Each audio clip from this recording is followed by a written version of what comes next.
إذا كان الله معك فمن عليك؟ من يستطيع في الكون أن ينال منك؟ وإذا كان الله عليك فمن معك؟ شيء لا يصعب تصوره.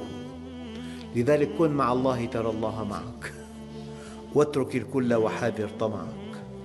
وإذا أعطاك من يمنعه، ثم من يعطي إذا ما منعك؟ وقال الله إني معكم لئن أقمتم الصلاة وآتيتم الزكاة وآمنتم برسلي. إياك أن تيأس، إياك أن تتطامن، إياك أن تحس بالإحباط. ولا تهنوا ولا تحزنوا وأنتم الأعلون إن كنتم مؤمنين.